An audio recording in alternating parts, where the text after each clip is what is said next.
from the studios of Farm Journal Broadcast.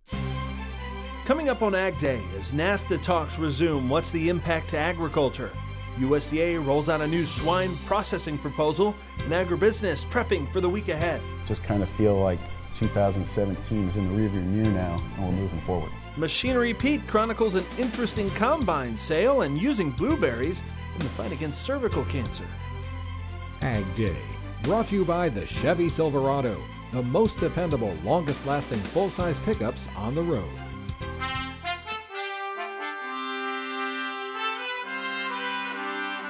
Good morning, I'm Clinton Griffiths. It's a critical week for North American trade as negotiators resume their hard-nosed negotiations over the trilateral trade pact known as NAFTA. The NAFTA talks are now underway in Montreal 2 days earlier than planned. They're expected to last for 9 days. Now, later this week, members of the negotiating team will brief the chief negotiators. The trade ministers will then convene this weekend.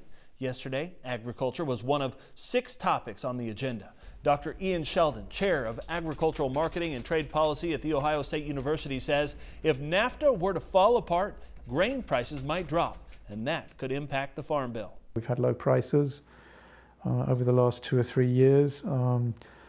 That corn and soybeans has got to find a market. It's likely to drive down prices further. And this is why, the Secretary of Agriculture has warned that if NAFTA breaks up, we may have to put farm supports back into the Farm Bill.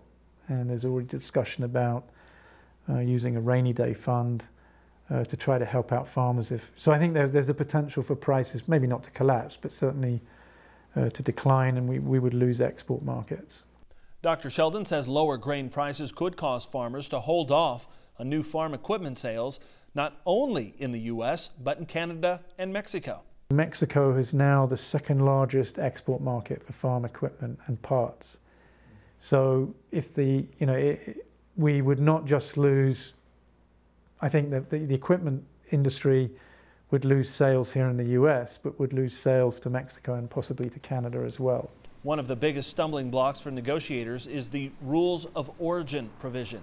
The U.S. is demanding a higher percentage of auto parts come from the 3 trading partners before they qualify for tariff-free entitlements. Now, according to results of a poll conducted by Reuters, NAFTA will likely be renegotiated successfully with marginal changes. Reuters interviewing economists from all 3 trading partners for this poll. The poll is limited in scope, just 45 economists. Still, a majority feel the trade deal will be approved with slight changes. About 2/3 of the group say renegotiation of the 24-year-old trade deal was warranted, and they said that energy and technology industries could benefit, but auto and ag companies could suffer. Meanwhile, USDA is proposing some changes to hog slaughter rules and inspections similar to the recent changes in poultry processing. According to our partners at Farm Journal's Pork, the proposed rule would amend federal meat inspection regulations by establishing a new voluntary inspection system for the swine sector. It would put plant employees in charge of removing animals unfit for slaughter, while government inspectors who currently do the work would be moved to other areas of the plant focused more on food safety. The proposed rule would also increase the number of hogs that plants could process, allowing them to determine their own line speeds. Separately, other new rules require additional pathogen sampling for all swine slaughter facilities. Now, critics say the changes turn too much of the inspection and food safety testing over to the companies. Arkansas lawmakers have approved banning an herbicide that farmers say has drifted onto crops where it wasn't applied and caused damage, but the prohibition still faces a legal challenge from the maker of the weed killer. The Legislative Council on Friday, without discussion, approved the Plant Board's plan to ban dicamba from April 16th through October 31st. A subcommittee of the Legislative Council recommended the approval earlier in the week. Now, the council is the main governing body when lawmakers aren't in session. The Plant Board proposed the ban after receiving nearly 1,000 complaints last year about dicamba. Monsanto has asked a state judge to prevent the restriction from taking effect.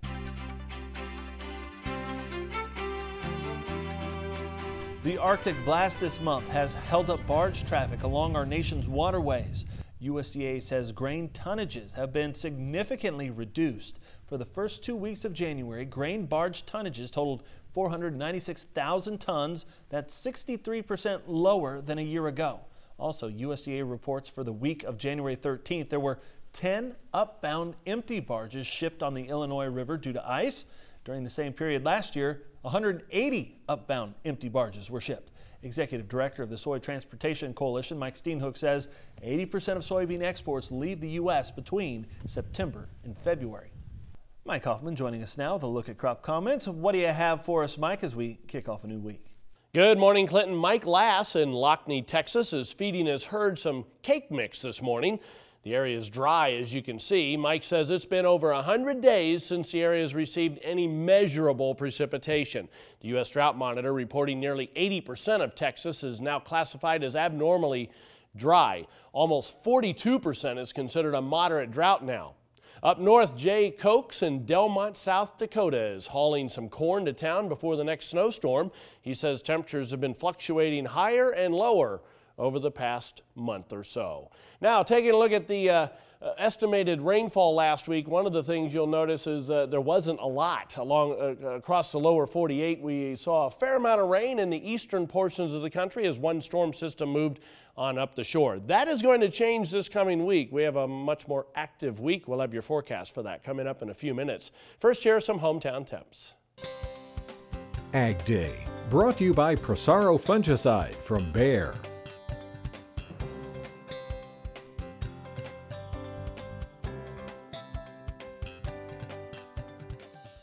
When we come back, we'll sit down at the agribusiness desk for a discussion about the week ahead and what to watch in commodity markets. And we'll see how this summer fruit favorite is helping in the fight against cancer.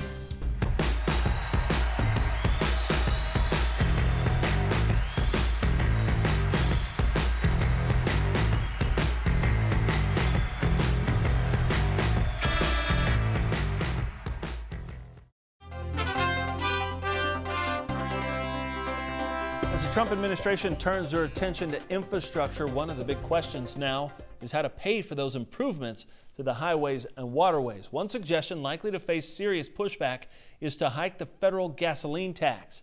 The Washington Post reporting that the U.S. Chamber of Commerce is proposing that the federal gasoline tax get boosted by another 25 cents. That's on top of the 18.4 cents per gallon federal tax we currently pay.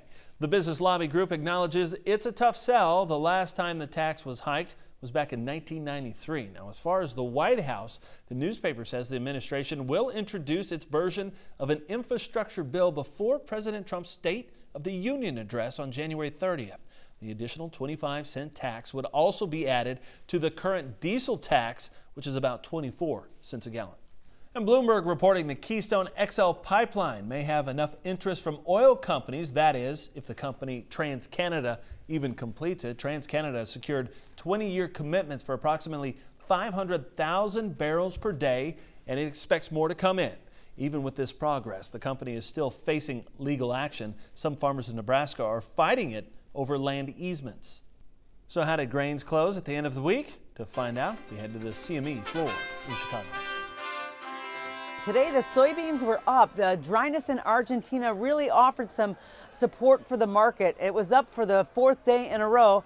And although there's like an uptick for meal as well, and that's really like giving a little more demand to the soybeans. And you know, we had that big sell-off earlier right after the report. And I think that the market is really starting to come back some. So it's starting to, you know, just march up steadily, and it looks like it's got a decent rally going.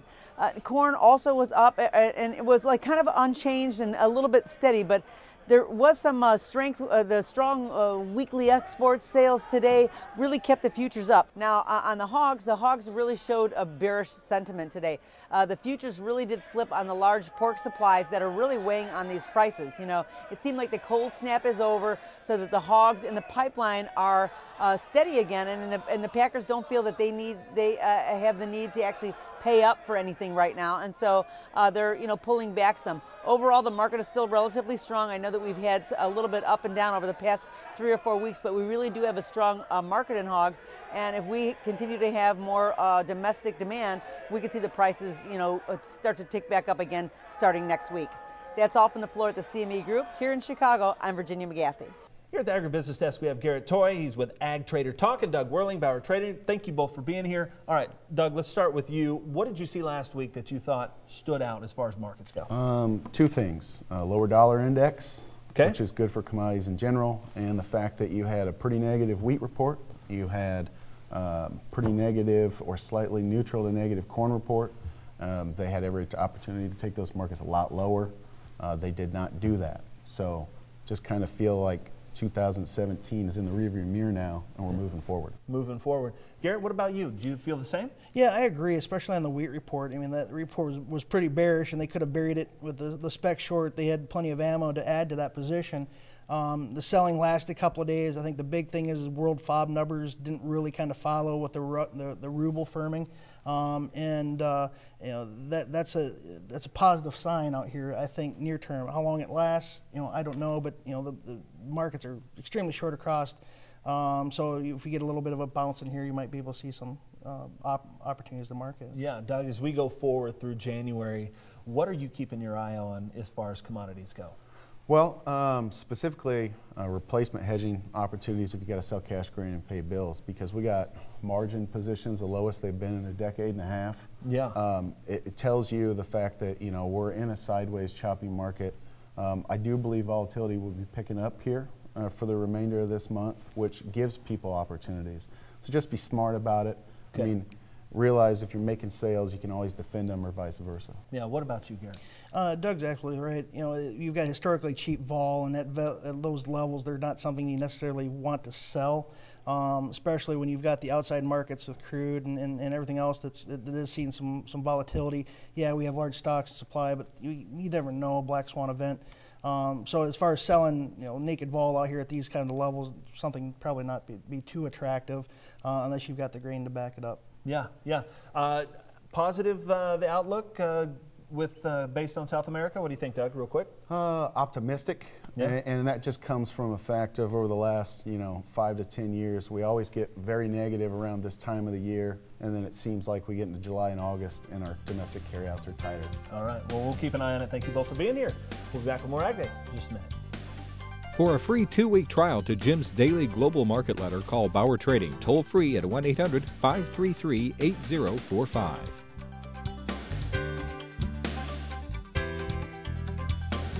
To contact Garrett, call him at 888-745-2020 or find him at agtradertalk.com.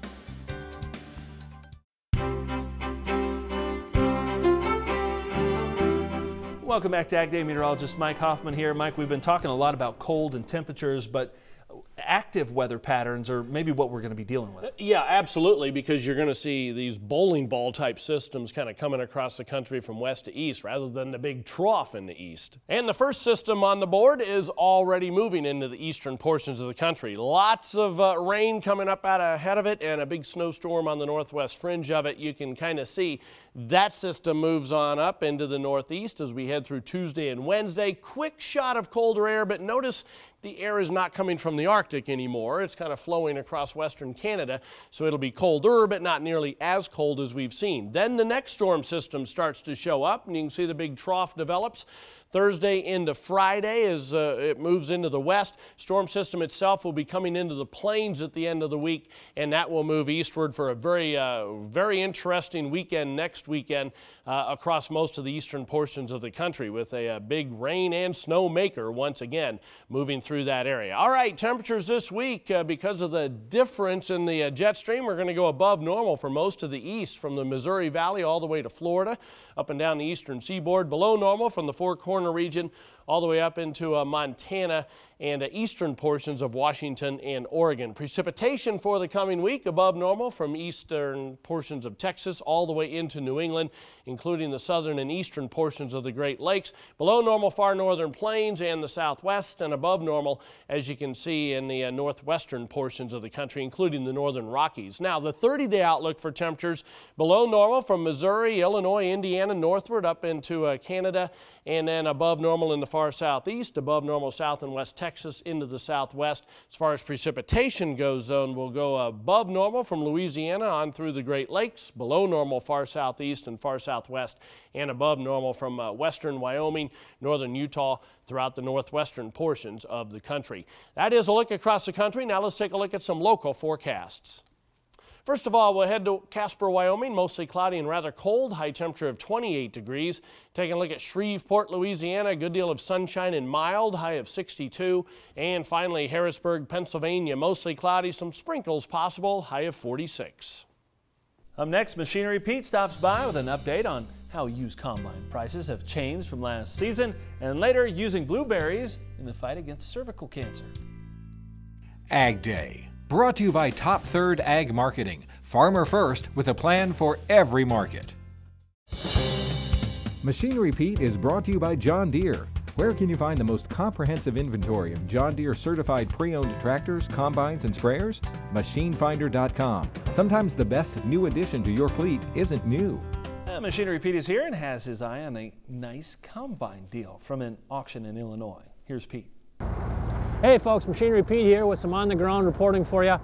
Out here covering a farm auction today in Manitou, Illinois, where a 2005 John Deere 9660 STS combine, it's got 1,895 engine hours, is up for sale. Now the average auction price on 9660s only fell 3% last year. Average price was $59,719. Previous year average was just $61,566.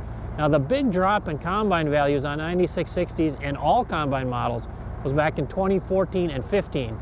Average on 9660s fell 19% in 2014 and 17% in 2015. Well, search traffic to used combines at our machinerypete.com website, that traffic was up 62% fourth quarter 2017 versus third quarter. And it shows the strengthening demand for good quality used combines. And actually on 9660s, we mentioned the average auction price, $59,719 last year, but the nicest ones we saw at auction sold anywhere from $74,000 up to $94,000. When Ag Day continues, find out how blueberries are becoming an effective tool to help fight cancer. It's a prescription for rural America. Next.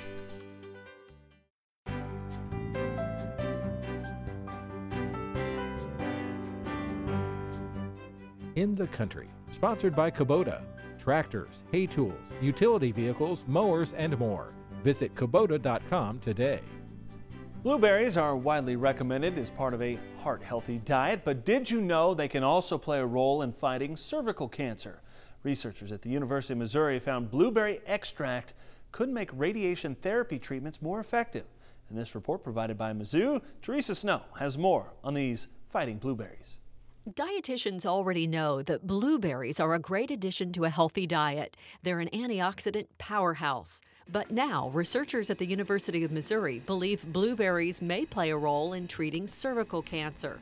In a new study, Dr. Yuzhong Feng's team at the MU School of Medicine found that blueberry extract greatly improved the effectiveness of radiation therapy on cancer cells. We reduce the dosage of radiation, but the killing effect of cancers not reduced and even enhanced. That's because a chemical in blueberries called resveratrol acts as a radiosensitizer, meaning it makes cancer cells more sensitive to treatment. With less radiation, doctors can reduce the side effects to healthy cells. Drugs have so many side effects. We want to go back to see other natural chemicals which can help us cure or prevent disease. Using cervical cancer cells in the lab, Dr. Feng found that radiation reduced the number of cells by 20%. Over the same period, blueberry extract decreased the number by 25%. But the synergistic effect of both radiation and blueberry extract eliminated the number of cancer cells by a whopping 70%. In a previous study, he showed that red grapes and red wine also function as radiosensitizers. But blueberries have the added benefit of reducing the growth of new cancer cells at the same time. Now, his team at MU is studying other fruits and vegetables for these properties. Pineapple extracts, watermelon extracts, apple peel extract, and we also do the pumpkin extract. Fruits like blueberries are healthy, cheap, and widely available.